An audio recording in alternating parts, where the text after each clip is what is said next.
1, 2, 3. Hello. All right. Welcome, everybody. I'm going to be flatting this page here for Butcher Queen. Except I see a little schmutz in there I need to get rid of. And I'm going to talk about a question that a student proposed to me yesterday. She talked to me a great long while about style, which is a tricky topic for students because I feel that a lot of people are more interested in going after style than skill. And not knocking her. This is a very common question. It's very it happens a lot. Style is very important. You want to stand out. You want to look like your idols. You know, you want to get your art out there, and you want it to look special and different. I get that.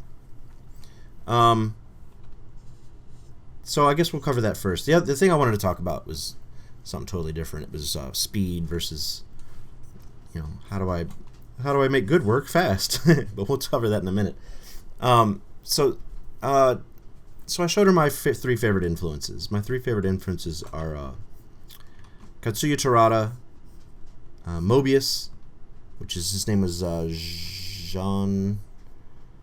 Shoot, I forgot his name. Anyway, Mobius, and I should know he's my favorite influence, and Sean Gordon Murphy.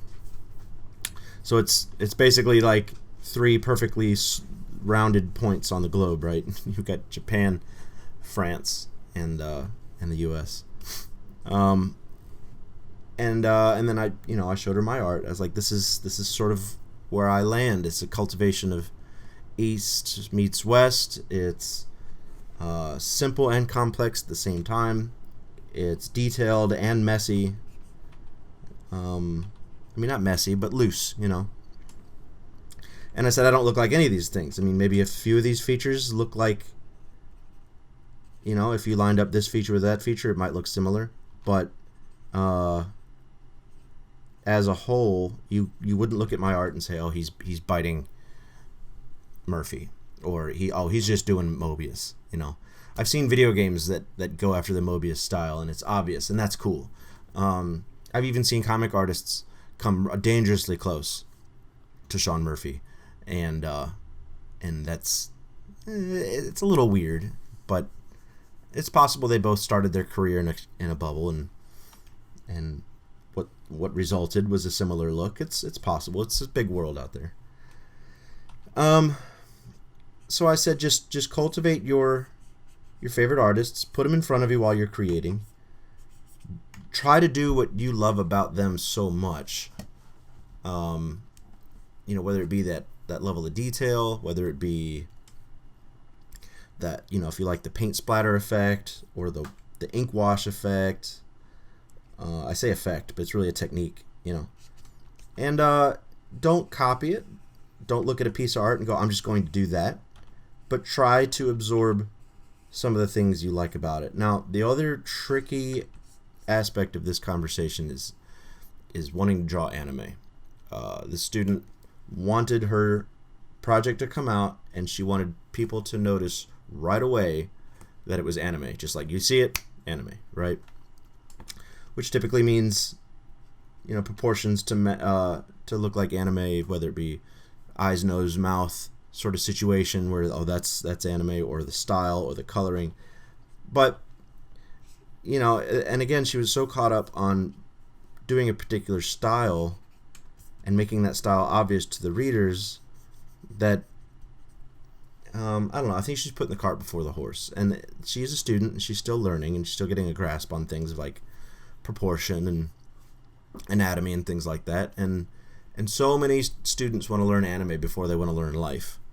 And that's, every art teacher across the planet is going to tell you to learn from life. Every book you buy is going to tell you how to draw from life. If you buy how to draw manga characters from Barnes & Noble, or you buy How to Draw the Marvel Way, or you buy anything that directs you towards the style you want, it's going to tell you to start with drawing from life. I just realized I've been correcting my line art and not coloring at all, so let me get back to it.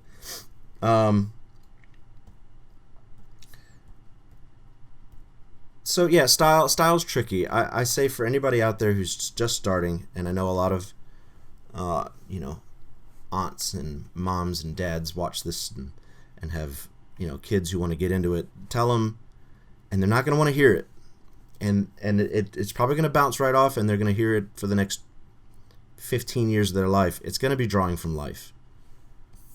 Get a sketchbook, go to the park, and just draw trees, people, animals. Go to the zoo, or you know, the family's sitting down. If you do families sit down and watch TV together anymore? If you do that, sit down with a sketchbook, draw your family. You know, don't draw people in public if it makes you feel weird. If it makes them feel weird, a lot of people don't like that. If you sit in a coffee shop and you're really obvious about drawing the person on the other side of the room, that might be a little weird.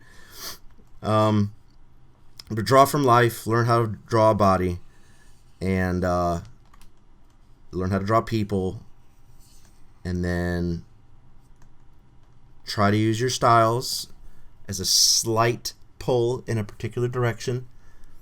And the message out of all of this is one of my key phrases, and I'm sure it's not mine, but I've definitely adopted it, is that you have to know the rules to break them. And anime definitely breaks the rules, just like American cartoons do. Ed, Ed and Eddie, Samurai Jack, Adventure Time, The Adventures of Gumball, they are successful, functional-looking cartoons because they have master artists drawing the cartoons, not people who never learned how to draw a human being and just like drawing big, funny, round people with funny eyes. You know, you got to know the rules to break them. Write it down, tattoo it on your hand, something like that. The other thing is that just learn the craft, man. Technique before style. Your style will come. Unless you're completely trying to copy somebody's style, one person's style specifically, you will cultivate your own style. I guarantee it. The second thing is speed. So I thought the conversation was pretty well sped up, and then she throws this little winger at me. She says, well, how do I get fast? And I was just sort of blown away. I was like, well, you don't. You don't get, I mean, you do get fast, but you don't try to go fast. I said, guarantee you, if somebody hands in their work, and I teach art at Webster University, in case nobody knew that. If somebody hands in their work, I'm going to know immediately if they were trying to go fast. And whether that means they finished it the day I gave the assignment, and they thought, well, this is easy, let me just crap this out real quick. Or they finished it the night before, or I saw them in the lobby downstairs working on it before they came upstairs and turned it in. I can tell you went fast. Your lines are shaky, there's no detail. You didn't stop, slow down, clean it up, back up, start over. You didn't do any of the things required. And you can tell you went fast.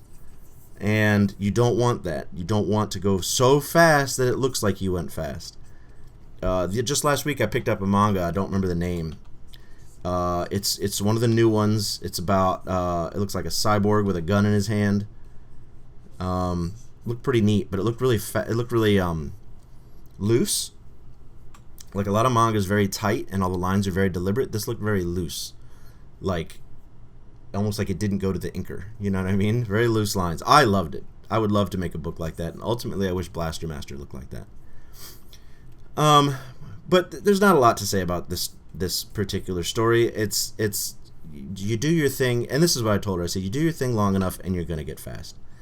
You know, I showed them copies of my book, and everybody asked, how long did it take you? And I said, about 7 weeks, about a month and a half to do a 22-page book.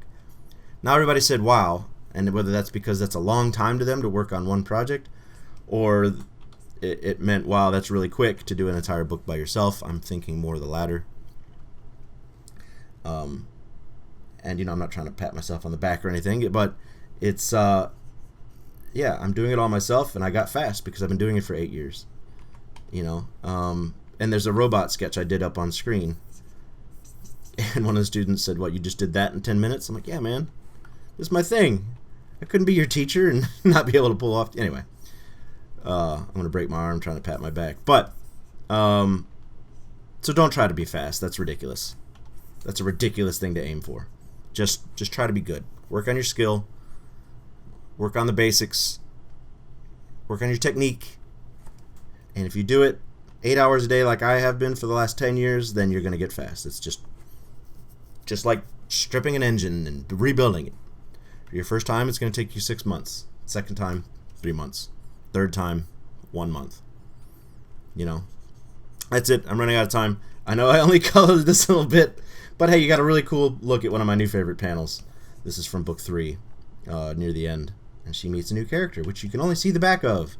Anyway, thanks for listening, guys. I'll catch you next time.